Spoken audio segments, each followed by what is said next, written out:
बड़ी खबर आ रही है बांग्लादेश से, जहां एक बार फिर राष्ट्रपति के इस्तीफे की मांग को लेकर के हिंसा भड़क गई है। हजारों प्रदर्शनकारी सड़कों पर उतर गए हैं। को नजर आ रहा है कि इस वक्त जो है बांग्लादेश के अंदर बहुत बड़े दंगे भड़काए जा रहे हैं। प्रेसिडेंट के हाउस के ऊपर कल रात अटैक किया गया है। 24 घंटे का अल्टीमेटम टाइम दिया गया है और अगर ये रिजाइन नहीं करते हैं तो फिर से जो है बांग्लादेशी स्टूडेंट का वो ज़ोंबीज वाला रूप हम सबको देखने को मिलेगा। 5 अगस्त से भारत की सुरक्षा में बैठी शेख हसीना ने एक ऐसा खेल कर दिया है जिसने बांग्लादेश समेत कई देशों को हिलाकर रख दिया है। समझाते क्यों नहीं है? उसको समझाते क्यों नहीं है? जब इमाम रिजवान रेप करता है तो मुसलमान पुरुष रोड पर क्यों नहीं उतरते हैं कि इस इमाम रिजवान को हटाओ, हम इस्लाम में एक्सेप्ट नहीं करेंगे। जब नासिर खान रेप करता है तो मुसलमान क्यों नहीं रोड पर आते और कहते हैं कि हम इसको मुसलमान नहीं समझेंगे? जब अफजल गुरु पार्लियामेंट पर अटैक करता है तो मुसलमान रोड पर क्यों नहीं उतरते और कहते क्यों नहीं है कि ये मुसलमान है ही नहीं, हम इसको बॉयकॉट करते हैं, हम इसको दफन नहीं होने देंगे? क्यों नहीं कहते हैं? कहना चाहिए ना।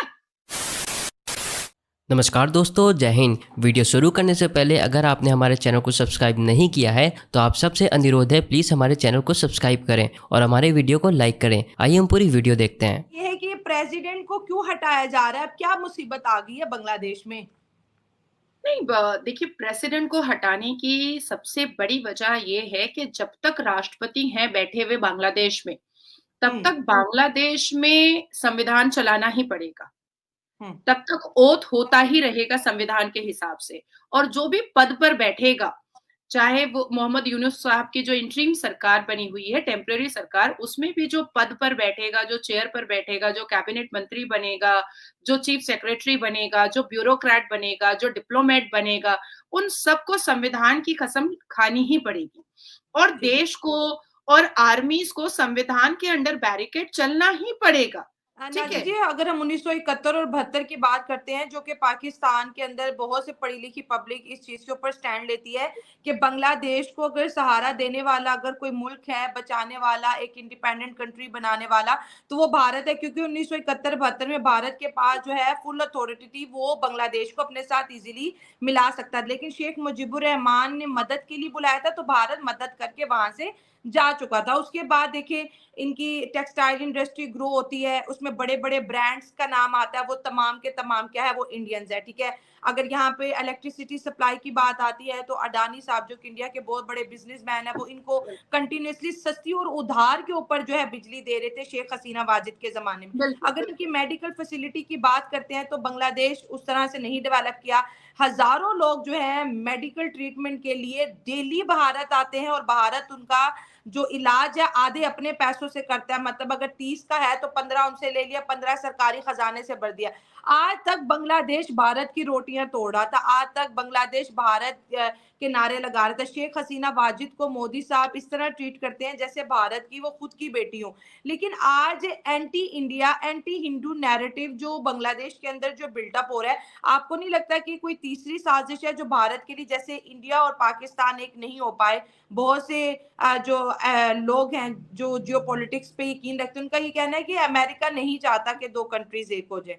अब आपको क्या लगता है इस सारे मामलात में फिर से भारत को प्रेशराइज किया जा रहा है? जैसे आपने कहा डेफिनेटली टेंशन बढ़ेगी, एक मुल्क है जो हमारे साथ लगता है, उसके अंदर इस तरह से एक्टिविटीज होंगी, छोटा मुल्क है तो जिसको भारत ही चला रहा है, अगर वो इस तरह के एंटी हिंदू सेंटीमेंट करेगा, कभी वो मंदिरों पे अटैक करते हैं तो कभी इंडिया के खिलाफ प्रोटेस्ट रिकॉर्ड कराने की बात करते हैं, तो इन चीजों को as a Indian, as a भारतीय आप किस तरह से देखती हैं और आप इसको किस लेवल पे नेक्स्ट जाते हुए देखती है? ओवरकम हो जाएंगे? मोदी साहब को विजिट करना चाहिए, अजीत डोवाल को जाना चाहिए, डॉक्टर एस जयशंकर को जाना चाहिए, क्या क्या क्या होना चाहिए जो बेहतर हो बांग्लादेश के लिए? सबसे पहले तो मैं आपको एक बात बता दूं कि देश को चलाने के लिए ना हमें बहुत सारे जो बड़े देश होते हैं उनसे अपना रिलेशन बहुत खूबसूरत रखना पड़ता है। जैसे देखिए, ईरान को भी समझ में आया कि मुझे भारत से रिलेशन अच्छा रखना है।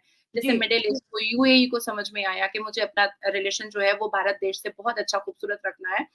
तो अब बात आती है कि जब आपको भारत देश आपको हर तरीके से आपके साथ ट्रीटी कर रहा है, बायलैटरल रिलेशन रख रहा है, तो फायदा दोनों देशों का होता है। इसमें किसी एक का फायदा नहीं होता, दोनों का फायदा होता है। लेकिन साथ में दोनों देश क्या चाहता है? दोनों देश चाहता है कि मेरे समुदाय के जो लोग मेरे धर्म और मजहब के जो लोग रहते हैं आपके यहाँ वो लोग सुरक्षित रहें। अब मिडिल ईस्ट में आप देखिएगा, यूएई में 3 मिलियन से ऊपर हिंदूज हैं जो बहुत खूबसूरत तरीके से रहते हैं। कभी आपने न्यूज़ सुना कि हिंदुओं के ऊपर अत्याचार हो रहा है या ये हो रहा है या वो हो रहा है? नहीं सुना, क्योंकि वहाँ पर बहुत खूबसूरत तरीके से मोहम्मद बिन सलमान और अल हन्नान साहब उन लोगों को रखते हैं और उनको एक महत्वपूर्ण वैल्यू दिया जाता है, तो और रिलेशन खूबसूरत होता चला जा रहा है। अगर अगर वाकई में पाकिस्तान को भी भारत से हमेशा अच्छे रिलेशन रखने होते तो 23.7% सनातनियों को खत्म करके, माइनॉरिटीज को, इवन एंटायर माइनॉरिटीज को खत्म करके आप लोग 1% नहीं करते। और अगर अभी भी 1% जो हिंदूज बचे हुए हैं, अगर उस पर भी आप लोग बहुत खूबसूरत एक अचानक से एक मॉर्निंग आप उठो और कहो कि नहीं अब हम हिंदुओं पर अत्याचार नहीं करेंगे, तो डेफिनेटली भारत को ऐसा लगेगा कि चलो देर आए दुरुस्त आए। कभी तो once in a blue moon हम कहते हैं ना कि कभी तो ऐसा होता है कि इंसान चेंज हो जाता है, पर पाकिस्तान ने भी ना चेंज होने की कसम खा करके रखी है, तो इसलिए भी रिलेशन और कड़वा होता चला गया है। अब आती है बात कि मोहम्मद यूनुस साहब तो इकोनॉमिकल क्राइसिस से जूझ रहे हैं। हालांकि अभी जो क्वाड की मीटिंग हुई थी उसमें जो मोहम्मद यूनुस साहब गए थे, तो उन्होंने कहा था कि अभी दुर्गा पूजा है भारत में, तो हम हिल्सा मच्छी भेजेंगे, हम गोल्डन प्रॉन भेजेंगे। आपको पता है कि क्या हुआ? पता है क्या हुआ? यहाँ पर पूरे भारत में बांग्लादेश से आई हुई मछली को किसी ने खरीदा ही नहीं। सच में? यस ऑफ कोर्स, बहुत बहुत वो वीडियो वायरल हुए थे। हर एक स्टेट से वो वीडियो वायरल हुए थे।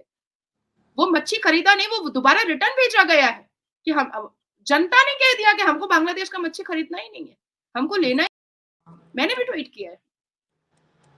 अब एक वो तो देख लिया मोहम्मद यूनुस ने कि भाई सरकार को हमने कहा, सरकार ने एक्सेप्ट कर लिया कि ठीक है तुम भेज दो, वो तो सप्लाई चेन बढ़ाएगी। हाँ।